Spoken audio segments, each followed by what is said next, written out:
We will be telling you more about what is happening with that special festival, Small Island Future Fest. Small Island Future Fest. We call it SIFF affectionately. But it's happening this weekend. We have been telling you about it over the past few weeks, and now you will have the opportunity certainly to hear a lot more about it. And I will also tell you about our next few guests very shortly, and I'll start with the lady to my right. Her name is Marsha-Ann Clarke. Good morning. Great to have you back. Thank you. Good to be Tell us back. about this, Youth Empowered to Achieve. Youth Empowered to Achieve is a charity. We're part of Civic Society, and we're also a grantee of the Global Environment Facility Small Grants Programme. We know you always have David Bino on here. They have funded us, and we have been able to expand our program, REAP, Regional Entrepreneurship and Agriculture Program, where learning about the environment changes the environment of learning. And we're in over 50 schools now. We have superhero teachers like Mrs. Jordan, who's with us, who are impacting students through generations. Yes, well, since you mentioned her, that's Dominique Jordan. Great to have you with us. Thank you so much. She is, of course, a teacher with the Roland Edwards Primary School. And also joining us this morning is a student of the Frederick Smith Secondary School, Tyrell Worrell Alexander. Good morning. Good morning. How are you today? Fine. Great. Now that is good. You have to be fine to wake up this early and be here and ready and smiling for us. So we're happy to have you here. So I also want to hear a little something from you, Ms. Jordan, about, your role in engaging students. When I first heard about the program, I was teaching remedial reading. And the principal asked me if I was interested. So I said, okay. I wasn't so much into gardening, but I said, I'll take a leap. Okay. It brought some great successes. The reading program, the school was able to abolish the reading program because the children improved.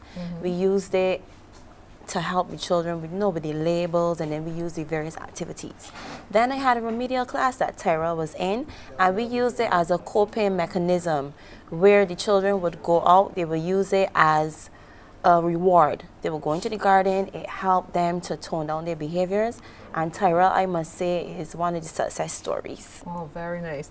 Tyrell, what does that mean to you, knowing that your teacher, former teacher, is so pleased that how you have made a difference and how you have improved as a young man? What does that mean to you? It means a lot. Okay, so tell me about some of the things that you changed. What did you start doing differently? I start to grow plants at home and at school too. Okay, what were you doing before that was probably not as good as you could have been? What were you doing before that? Behaving bad. Okay, so this gave you an opportunity to do something good and something positive, yes? Yes, please. How do your parents feel about it? Happy. Oh, very good. See, that's what we want. We want to see the difference. You want to know that there's somebody there and a program there that can help children see that, hey, there's more to life than misbehaving. And not just the children. Tyrell's mom, Miss Jordan, facilitated and brought Tyrell's mom. And she came and was so excited and so happy and said what a lot of parents don't say after common entrance. I want my child to go to a secondary school where he will be able to continue in gardening, in agriculture, and impacting the environment because of the tremendous change that he has had. So for us, the generations, he's able to teach mom. He takes, what projects do you take for granny? Chives. Chives. Chives. Okay, Yes. so that's one of the things you're growing at home? Yes, please. Tell me the other things that you're growing, Tyrell. Sweet pepper, basil, tomato trees, and Can't remember something, but you're doing a lot of stuff. That's a lot to remember, though. And it's interesting that he says trees because a lot of people don't realize the tomato is a fruit. You're right. It has seeds and it grows on a tree. So even in terms of his speech and how he articulates the education, the science, and I have a little experiment. You brought an experiment too? Yes, and then Ms. Jordan as well has to tell you about these are Roland Edwards Primary School veg cookies. Veg cookies. Yes. There's a whole platter, an entire platter of cookies right here. So Ms. Jordan, tell me about this, the cookies from the Roland Edwards Primary students. Well, it was originally my recipe, but the class in 2016, they tweaked the recipe to suit them. I Okay. brought it in, they tried out my one, and then they tweaked it for their taste. Okay. Now, these are beetroot and spinach cookies. At that time, we had spinach, an abundance of spinach growing in the shade house. And the children were like, Mom, spinach tastes so nasty. I was like, And the beets, and they were, children don't like vegetables. But then when we made this, the children actually fought for the butter. And before the cookies were even cooled, the children were eating them. We didn't have enough. Oh, wow. So we also entered it into the Grow Well, Eat Well competition Nice. 2016. And we gained Gel. second place. Yes, gel. We came Fantastic. second place with this recipe. All right, Would so you like all to of this talk sample? about them, come, yes. Open, let me try. You don't have to stand, just go ahead. You get it closer to you so that you can pass it on to me. This is special though, that you're getting them interested in growing the things, but then eating Yes. what is grown. Yes. And enjoying it. That's important. So what are some of the plans that you have for the year ahead?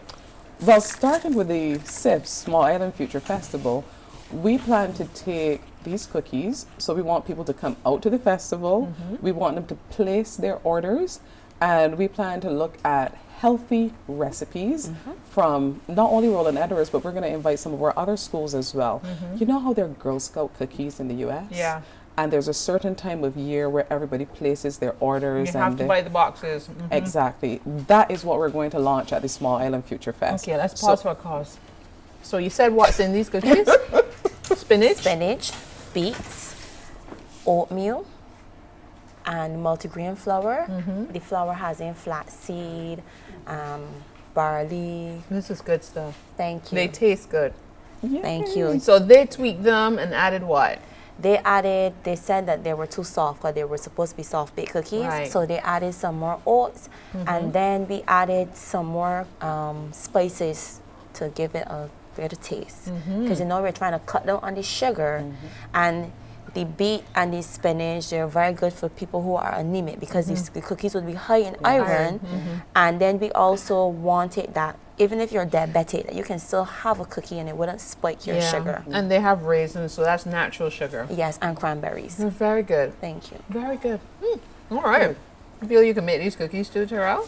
Yes, please. I believe you. I believe you. So you will be there. You brought along an experiment and some lovely mangoes, by the way. Yes, Just saying. these are a gift. We have like the old time where you have a tree with mangoes, you share with your neighbors. So we brought for you as well as other people on the set. And we That's would very also like the kind. others on the set to try the cookies as well. I think that they will enjoy them. Yes. They're So now- good.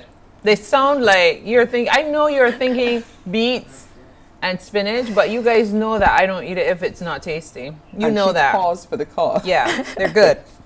So now quickly, there's a talk about the single-use plastics Right. and the environment, because the Global Environment Facility, all about the environment.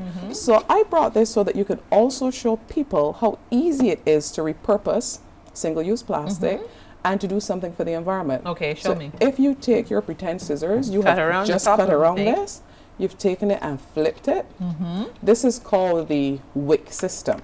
So now if you just tie a loose knot, so that it won't drop all the way through, Okay. you're creating the wick. So when you think about osmosis and diffusion, Pull up the water. correct. So just by doing this, so here's a sample of a mini one that we did. And that will continuously water the plant. Exactly. So if you don't have a lot of time, you don't want to water your plant all the time, you repurpose your plastic, you put this in there, you have your wick system, and you've also taught your children a little engineering, a little science, the chemistry and the biology. So by the time they get to secondary school, diffusion, osmosis, those things are practical and real. Yeah. And you have your little herbs and your little plants. This might be the kind of thing for me. Because I don't always get to wet the plants each day, but this is good. So you put the amount of water and whatever else you want in there. You can and actually just the water soil around the the top. plant, and then the Goes water in. will fall into run modern. down and Yes. pull back up as needed. Correct. And if you want to add nutrients, depending on what's going on, Very it's nice. a very easy system. Okay, so we can check you out at the Small Island Future Fest. It starts this Friday, right? This Friday and Saturday. Friday and Saturday at Pelican Craft Village. And you have an opportunity to go down and encourage students like Tyrell, who is growing up a storm and making his parents proud, making his teachers proud as well. Tyrell, Worrell, Alexander, we thank you for coming in. Keep on keeping on, okay? Yes, please. Fantastic. Marsha-Ann, Clarke, thank you for coming, bearing gifts. Thank you for having me. Thank you so much. And Dominique, Jordan, thank you as well for continuing to do the good work with the students of the Roland Edwards Primary. welcome. My niece attended that school and she seems happy now at her Alexandra school. So good job to all you teachers who continue to work hard and look out for these students. Thank And you. we'll have samples at the Small Island Future Fest. Nice. Cookies for everyone. But when you see them boxed off, you know you have to pay for them, okay? Buy them and support the young ones. We've been telling you all morning about the Small Island Future Fest. And joining us now, we have, that's a lovely tag, but you can take it off. We have Troy Hamblin. He is the Director of Finance with Empowerment Youth International. We also have Franz Harewood-Hamblin. Okay, there we go. Great to have you with us, Director of Empowerment Youth International. So tell me a little bit about the organization. Okay, so Empower Youth International was started 7 years ago. I had just recently graduated university, and it was pretty much like what you're seeing right now with crime, violence. And I said, you know what, I'm out of university, I want to put my social work skills into being by doing something to help young people. So I got started a charity, and we have a flagship program called Empower Youth. And from since then, we've just been going strong. Excellent. So, Mr. Hamblin, Yes. tell me a little bit about your involvement in the organization. Well, I was one of the persons who really encouraged my wife to do it, to step up and do it. I encouraged her to sign up. I worked with her, sitting down, going over the plan and looking at the policy when she first started the charity. And then coming into the program, I assist with training, I assist with the youth in teaching them and doing different sessions with them and working with Empower Youth and equipping the youth. Excellent. So partners in life and partners in business as well. Yes. And do you see it as a special role you're playing to make a real difference and a whole turnaround in society? What can you tell me about that? Yes, definitely. We, for a long time, we have seen the challenges that young people were facing, and especially the behavior difficulties. And as a social worker, I really wanted to be able to help them. So I went to school, and that allowed me to have the experience and the skills I need in order to really address some of these issues. How can people access your assistance, though? How do they do that? Okay, we have an online website and a Facebook page, and so all of our information is there. They can contact us, and What's your they can sign Facebook up. page? What's So your our website? Facebook page is Empower Youth International. You can find us there, and we also have a website. Right now we're rebranding that, and that should be up quite soon, but it will be www.empoweryouthint.org. Yes. How critical is it for us to really give the youth that kind of support, that backing? How critical is it for us to do that for the young people of our nation? Right, because yes, it's definitely very critical, Yes, it is because very. we recognize that if we target the young people from very early, this type of situations that we are seeing now in terms of violence, crime, behavioral challenges, that we will be able to address them because we are addressing them from young. A lot of these challenges that we are seeing now, we will be able to prevent it in the long run. Yeah, absolutely make a difference. Like, we just had a young man on who admitted, he was misbehaving at school, Yes. Yeah. but he got some encouragement and he was shown, look, here's something you can put your energy into. And he made a complete turnaround, much to the pleasure of his parents and teachers. So sometimes you really just need somebody to put that hand in your life and guide you in the right direction.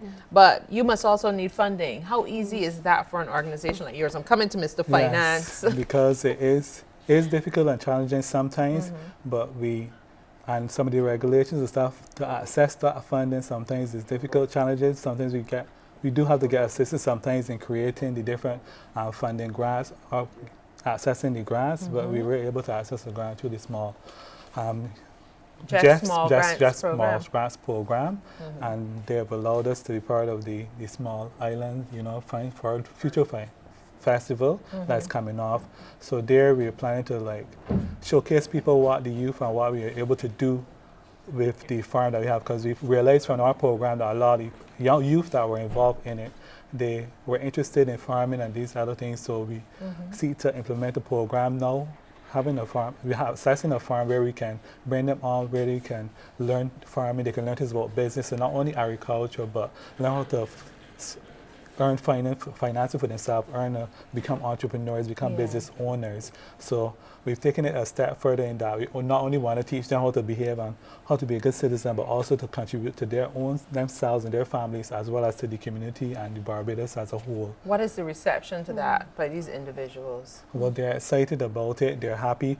Some of them actually have their own little business that they do. Whether they sell juices, whether they raise animals, and for use of the at home, to use at home. Like some of them have sheep, and some of them have plants and animals and those things that are involved in it already. So we just kind of like trying to encourage them to take part in it more, and to not only see agriculture or farming as something that you just do in the ground, but look at creating byproducts and going a step further. How do you guys encourage them though when things aren't going so smoothly? Because just on the People's Business here on CBC TV last night, one of the points that came out from small business owners is that sometimes it's so frustrating just trying to access the funding, to get what they want to do up and moving. How do you encourage them when they meet these stumbling blocks? Persistence, because as a small person that's coming up, they need to know that, yes, you're going to meet those obstacles, but you can persist and make sure that you have a proper documentation, document the things, your successes, even your challenges, so that when you are going for funding, it's critical that they see the successes, like monitoring, evaluating what you've done, that they see the successes and that they are willing and want to invest in your projects and your ideas, and also just giving them that motivation, because you're going to meet those obstacles, but with the proper mental state, with being persistent and constantly recognizing that you have worth and you have something to give back. Just encourage their potential every step of the way. Yeah, keep pushing, and maybe sharing some of your own story. Yes, some of your own stories, and we found what was important to instill in them is that having that plan, and as you said, showing some results is important, because investors and people who you're going to go to and approach for funding, they're going to be interested in what also is going to be the returns that they're going to see, as well as how things are going to progress over a 5-year or 10-year period. So it's good and important to teach them those skills as well. Budgeting, as the lady came on and talked to Ms. Howell earlier, and incorporating that into their business and really understanding the importance of it, so that then they'll be able to develop their businesses and show that, okay, we have success here, this is the success and the evidence that we can prove to show you that we have been successful, or this is what our aim is if they're going to do budgets and forecasting, so that they can present that for funding. And that has helped us in achieving funding in the past, and I believe it will in the future. And as people see the need and see the concern that the youth, we really need to invest in our youth today, because nothing is going to change unless we make an effort and take that step to make the investment. Absolutely. It helps to also choose the right partnerships if you're going to go into business with a partner. But what does this Small Island Future Fest mean to you both, this opportunity? Well, well, for me, is I really like the idea of, as a region, that we have something to offer, that we are changing the landscape of our nation through product development, through entrepreneurship, businesses, and I think that we need more of this in the Caribbean, that we see ourselves now as change makers, as producers and owners of our own destiny. So I love the fact that we are harnessing the potential of our people and that we have a lot to give. So I would like to encourage everyone to come out and support it, because I believe it's going to be it's just not focusing on local businesses, but regional, because it's a small island. Yeah. And we have so much to give. So just you being a part of it, coming down and supporting it, will mean a whole lot to the people involved and to supporting the ideas of our region. Excellent. Do you want to add to that? And then I final would minute? just encourage them to come down as well. We have a selfie, a smart agriculture selfie board that we want you to come out and take a picture with us and in front of us promoting agriculture, smart agriculture. So that's all I just want to say. Come out and get your selfie done and promote it. Show everybody that you're taking involved and part of moving forward. Excellent. We appreciate it. So it's happening this Friday and Saturday. From what time in the morning until? From early as 8 till I think 8 at night. Okay, 8 to 8. So 12 hours of lots of interesting stuff for you to walk through, experience. You know, the water is close by.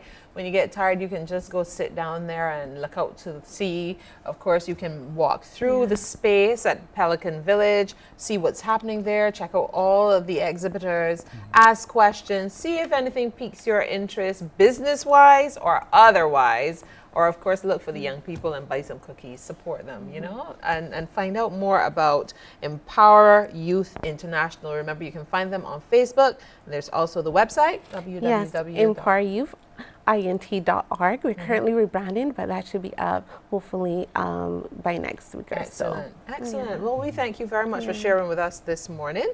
You you. heard from Troy Hamblin. He is the Director of Finance with Empower Youth International. And you also heard from wife and business partner Franz Harewood-Hamblin. She is the Director with Empower Youth International.